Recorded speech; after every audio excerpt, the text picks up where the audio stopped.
বাজারে দফায় দফায় বাড়ছে চালের দাম। নতুন করে কেজিতে 2 টাকা দাম বেড়েছে প্রায় সব ধরনের চালের। তবে অচলাবস্থা কেটে যাওয়ায় বাজারে পণ্যের সরবরাহ বেড়েছে এবং দামও কিছুটা কমতির দিকে। পেঁয়াজের দাম কমেছে কেজিতে 10 টাকা, আর ব্রয়লার মুরগির দাম কেজিতে 20 টাকা কমেছে। এছাড়া কমেছে সবজি আর কাঁচা মরিচের দামও। হাসানুল শাওনের রিপোর্ট। ঢাকার একটি মহল্লায় কাঠমিস্ত্রির কাজ করেন আব্দুল হালিম। চালের বাজারে এসে হিসেব মেলাতে হিমশিম খেতে হচ্ছে তাকে, কারণ সব ধরনের চালের দামই বাড়তি। চালের দাম তো বাড়তি এখন দেখতেছি। আমি তো কমের মধ্যে আসছিলাম, তা তো আর কম তো দেয় না। আগে 52 টাকা কিনছি, এখন হলো 54 টাকা পড়তেছে। এখন জন্ম সনদ দিয়ে খোলো বিকাশ স্টুডেন্ট অ্যাকাউন্ট। নিজের বিকাশ নিজে কর। মিনিকেট বিক্রি হচ্ছে 70 থেকে 72 টাকায়, আটাশ 55 টাকা, আর স্বর্ণার কেজিও এখন 50 টাকায় ঠেকেছে। বিক্রেতারা বলছেন চালের আড়তগুলোতে দাম বাড়তি। এছাড়া সাম্প্রতিক অস্থিরতায় পরিবহন খরচও বেড়েছে, তাই চালের দাম বাড়ছে। মেলাওয়ালা জিজ্ঞেস করলে ওনারা কথা ধানের দাম বেশি, আসলে কতটুকু বেশি এটা খতিয়ে দেখলে ভালো হয় সরকার।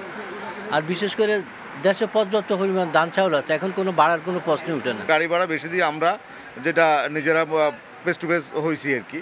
তো আসলে সবকিছু মিলে কিন্তু বাজারে দেখা গেছে প্রত্যেক বস্তা চালে 50 থেকে 100 টাকা কোয়ালিটি ভেদে বাড়ছে। তবে সাম্প্রতিক অচলাবস্থার সময়ে সরবরাহের ঘাটতির কারণে বেশিরভাগ সবজির দাম আকাশ ছুঁয়েছিল। এখন সেই চড়া দাম কমতে শুরু করেছে। 50 থেকে 80 টাকার মধ্যেই মিলছে বেশিরভাগ সবজি।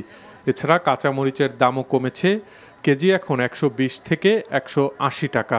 একদম অতিরিক্ত মাল আছে, এমন আইছে যে মাল কারণ এক সপ্তাহ না আসলেও সমস্যা নাই। কিছুদিন আগে দেখা যাইতেছে আমি 250 গ্রাম মরিচ নিছি আপনার 90 টাকায়, আর সেই ক্ষেত্রে এখন কেজি নিতেছি 160 টাকা। একটু সাশ্রয়ী মূল্যে কিনতে পারতেছি, কিন্তু এই ভালো লাগাটা অব্যাহত থাকতো যদি সারা বছর এই দামে কিনতে পারতাম। কমেছে পেঁয়াজের দামও, দেশি পেঁয়াজের কেজি এখন 110 টাকা। এছাড়া সব ধরনের মুরগির দামই কমতির দিকে। ব্রয়লারের কেজি এখন 180 টাকা, আর সোনালির কেজি মিলছে 290 টাকায়। লোকজন বাইরে যেতেছে কম, বিক্রি অনেক কম, কিনতেছি কম, এই জন্য একটু দামও কম। এছাড়া রাজধানীতে ফার্মের মুরগির বাদামি রঙের ডিমের ডজন বিক্রি হচ্ছে 145 থেকে 150 টাকায়। Hasanul Shaon, NTV news, Dhaka.